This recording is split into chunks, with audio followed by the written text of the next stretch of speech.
Police निरीक्षक Zameer Naik, Kalamnuri police station.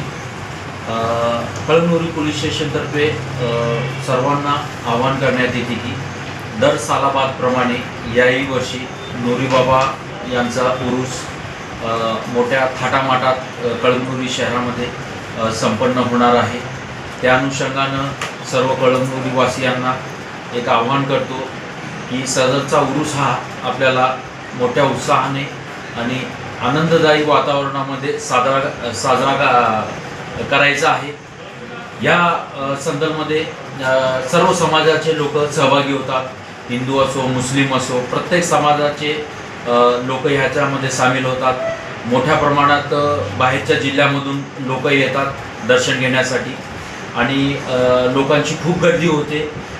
त्या हिशोबानं आपल्याला काही नियोजन करायचे आहेत. तर बाहेरून येणारे जे वाहनं आहेत, जे भाविक येतात, त्या वाहनामध्ये बसून त्यांची आपण व्यवस्था करतोय. काही 3-4 ठिकाणी आपण पार्किंगची व्यवस्थाची सुविधा केलेली आहे. त्या हिशोबानं त्या पार्किंगची सुविधा होईल. त्याच्यानंतर बंदोबस्त मोठ्या प्रमाणात असेल, त्याच्यामध्ये बॅरिकेडेड लावण्यात येईल.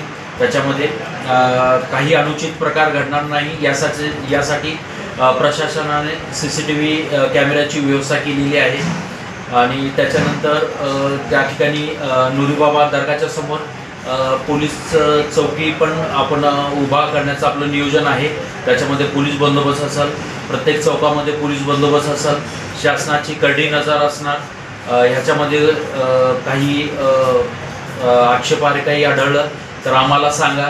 बाहेरून लोक येतात, बाहेरचे लोक प्रॉपर कळमनुरीचे लोक चांगले आहेत, परंतु बाहेरचे लोकांचं काय हे नसेल तर आम्हाला तुम्हाला आवाहन करतो की बाहेरचे लोक येतात, काही प्रमाणात काही अनुचित प्रकार इथं घडवतात, त्या होऊ नये म्हणून आम्हाला पोलीस प्रशासनाला सहकार्य करा. असं काय झालं तर एक व्हॉट्सअप ग्रुप तयार करतोय मी. त्या व्हॉट्सअप ग्रुपवर सरळ मेसेज टाका तुम्ही किंवा त्या ठिकाणचे फोटो तुम्ही टाकू शकता. शासन तत्पर आहे. 24 तास त्या ठिकाणी आम्ही बांधील आहोत. काही अनुचित प्रकार घडणार नाही याची आम्ही काळजी घेतोय आणि पोलिसांसोबत तुमचंही सहकार्य खूप महत्त्वाचं आहे. तर ह्या 4-5 दिवसामध्ये पोलीस प्रशासनाला सहकार्य करावे ही अपेक्षा आहे. गैरकृत्य करण्याची कुणी त्या नोरीबाबाच्या एवढं म्हणजे भक्तिमय वातावरणामध्ये उरूस साजरा होतोय, त्याच्यामध्ये कोणीही दारू पिऊन किंवा काही इथे चादर चढवताना काही लोक दारू पिऊन तिथं धिंगाणा घालतात. तर अशा वेळेस कोणी भांडण करत असेल, कोणी काय करत असेल तर प्रशासन त्यांना सोडणार नाही. सरळ प्रशासन त्यांच्यावरती गुन्हे दाखल करतील.